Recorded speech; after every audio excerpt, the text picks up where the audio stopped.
Hello everyone, কেমন আছো তোমরা সবাই? আশা করছি ভীষণ ভালো আছো, আর আমিও খুব ভালো আছি। আর আজকে আরেকটি নতুন ব্লগ নিয়ে আমি চলে এসেছি।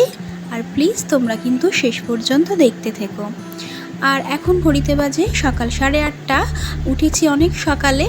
সকালের সমস্ত কাজকর্ম আমার হয়ে গিয়েছে, স্নান পুজো সেরে চলে এসেছি রান্নাঘরে। আর ছেলের জন্য একটু হরলিক্স বানিয়ে নিয়েছি, ওকে এখন খেতে দিয়ে দেবো। আর পড়তেও তো বসাতে হবে। আর ছেলেকে হরলিক্সটা দিয়ে তো চলে এসেছি, ওদিকে তো ও খাচ্ছে, আর আমি এদিকে আমার জন্য একটু চা বসিয়ে নিয়েছি। চাটা সকালে না অনেকটা এনার্জি দেয়। আর হাজব্যান্ড এখনও ঘুমিয়ে আছে, ওর জন্য আর চা বানাইনি, শুধু নিজের জন্যই করে নিলাম। আর চাটা খেতে খেতে চলো ছেলেকে পড়াবো, তারপর তোমাদের সঙ্গে আমার আবার পরে দেখা হচ্ছে। আর ছেলেকে পড়ানো আমার হয়ে গিয়েছে। আর আজকে না ছেলে একটু দুষ্টুমি করেছে, সেই কারণে পড়াতে আমার অনেকটাই লেট হয়েছে। এখন বাজে ঘড়িতে প্রায় 11:30। আর গত দুদিন ধরে আমি তো জামা কাপড় একদম কাচতে পারিনি, আর সেই কারণে জমেও গিয়েছে। তো আজকে না একদম ভাবলাম কেচেই ফেলবো, আর রেখে দেওয়া যাবে না, সেই কারণে ভিজিয়ে রাখছি।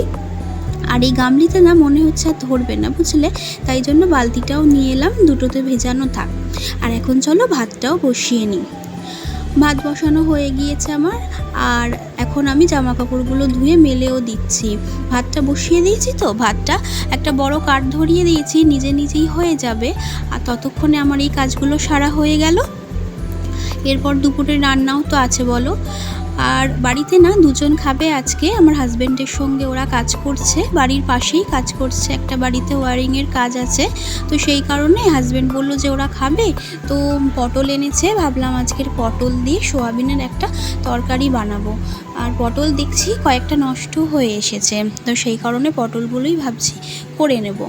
আর জানো, এই দিকে যে দেখছো আমি মোচা কাটছি, এই মোচাটা জানো আমি কবে নিয়েছিলাম? শনিবার দিনকে যে মাসি থোড় দিয়ে গেছিলো, উনি আমাকে দিয়ে গেছে। কিন্তু শনিবার মোচা তো বাড়িতে করতে পারবো না, আর ওইদিকে রবিবার তো আমি থাকি না, সেই কারণে দেখো মোচাটার কি অবস্থা হয়েছে। তো ভাবলাম আজকে যতই দেরি হোক না কেন, মোচাটা কিন্তু আমি আজকে করেই নেব। তো মোচাটা চটপট করে আমি কেটে নিচ্ছি।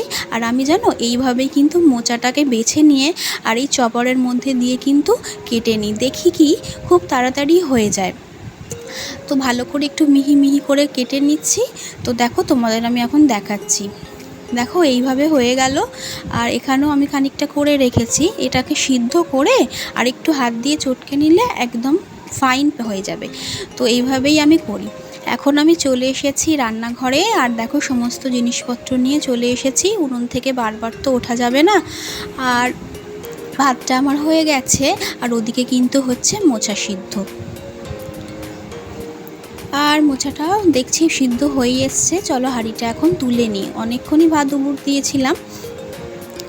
আর মোচাটা সিদ্ধ হয়ে গিয়েছে, একটু পরেই আমাকে নামিয়ে নিতে হবে।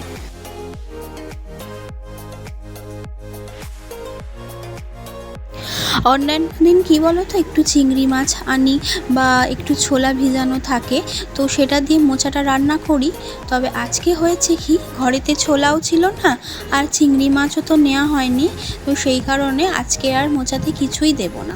আজকে মোচাটা অন্যরকমভাবে করবো, পেঁয়াজ দেব মোচাতে। তো এইভাবে একদম সিম্পলভাবে করবো, আজকে আর কিছুই দেব না। আর অনেকটা বেলা হয়ে গিয়েছে, সেই কারণে আর কোনো ঝামেলা করব না, এইভাবেই আজকের মোচাটা রান্না করে নেব। আর দেখো আমার পেঁয়াজটাও ভাজা ভাজা হয়ে আসছে।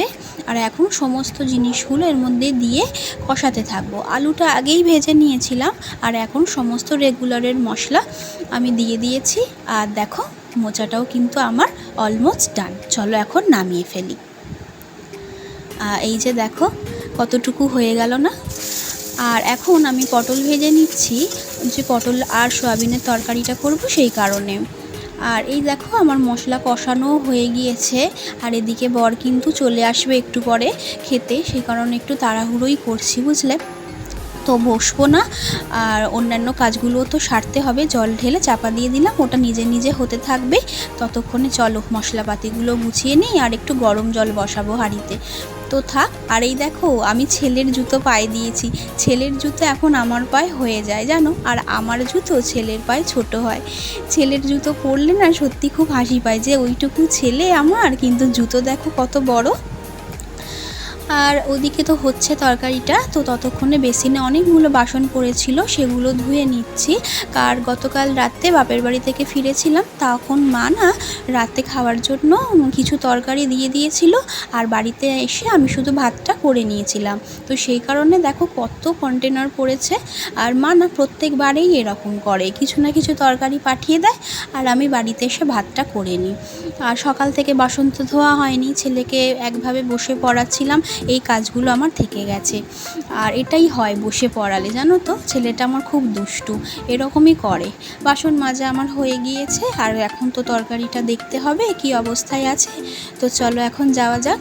আর এই দুটো গামছা ওই যে গরম জল বসাবো বললাম না, তো গরম জলে একটু দেবো, এই কারণে নিয়ে চলে এলাম। আর এদিকে দেখছি তরকারিটা হয়ে গিয়েছে, এখন নামিয়ে দিই।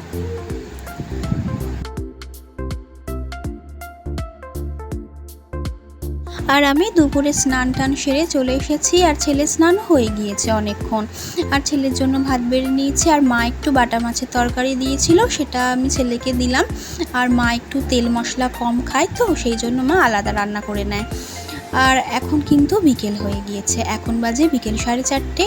আর জামা কাপড়গুলো জানো এখনও একটু একটু ভিজে আছে, কাচতে একটু দেরি হয়ে গিয়েছে, তো আজকে আর একটু আগে কাচলে ভালো হতো। আর ছেলে তো পড়তে চলে গিয়েছে, তো ভাবলাম এই সময়টা আর কী করব, মশলার কৌটোগুলো একটু পরিষ্কার করে নিই। ডিপ ক্লিন করব না, তবে একটু হালকাভাবেই পরিষ্কার করে নেব। তো সেই কারণে ভাবলাম যে এগুলোকে নামিয়ে একটু পরিষ্কার করে নিই, আবার যখন ডিপ ক্লিনিং করব তখন আবার ভালো করে পরিষ্কার করে নেব। তবে খুব একটা ময়লা পড়েনি, আমি কিছুদিন আগেই ভালো করে এগুলোকে ডিপ ক্লিনিং করেছিলাম, তো সেই কারণে খুব একটা খাটাখাটি আর করতে হয়নি। আর এখানে এখন গুছিয়ে নিচ্ছি। এখানে কি থাকে বলো তো, এখানে আমাদের থাকে সমস্ত কিন্তু কলিন, তারপরে বাসন মাজার যে লিকুইড এক্সট্রাভাবে যেগুলো আনা থাকে সেগুলোই কিন্তু আমি এখানে এইভাবে গুছিয়ে রেখে দিই। আর বডি অয়েলটাও তুলে রাখলাম, এখন তো আর সেভাবে লাগে না, তো সেই কারণে এইভাবেই রাখি। আর শ্যাম্পু পাতাগুলো এইভাবে এখানে রেখে দিই, আমাদের তো আর বড়ো শ্যাম্পু কেনা হয় না, এরমভাবে পাতাই কেনা হয়, তো এরকম কৌটোর মধ্যে রেখে দিলে আমার হাজবেন্ড বা ছেলে খুঁজে পেতে অনেকটাই সুবিধা হয়। তো এখানে যেগুলো আমাদের এক্সট্রা জিনিস থাকে, পেস্ট বলো, সার্ফ বলো, নারকেল তেল, সেগুলো এখানেই থাকে। আর এখন চলে এসেছি আমি একটু ঘুরতে, আসলে সারাদিনের একঘেয়েমি জীবন থেকে একটু আলাদাভাবে থাকার জন্য বেরিয়ে এলাম, ছেলে আমি হাজবেন্ড একটুখানি ঘুরতে। সন্ধেবেলা এলাম, আর দেখো সঙ্গে নিয়ে নিয়েছি চপ মুড়ি, এটাই আজকের আমাদের সন্ধেবেলার টিফিন। আর দেখো আমরা তিনজনে এসেছি। সারাদিন না ভালো লাগে না গো, একঘেয়েমি লাগে, তো আজকের একটু বেরিয়ে পড়লাম সন্ধ্যাবেলায়। তো আমরা একটুখানি সময় কাটাই আর একটু গল্প করি। তো আজকের মতন ভিডিওটা এখানেই, টাটা, দেখা হচ্ছে নেক্সট ভিডিওতে।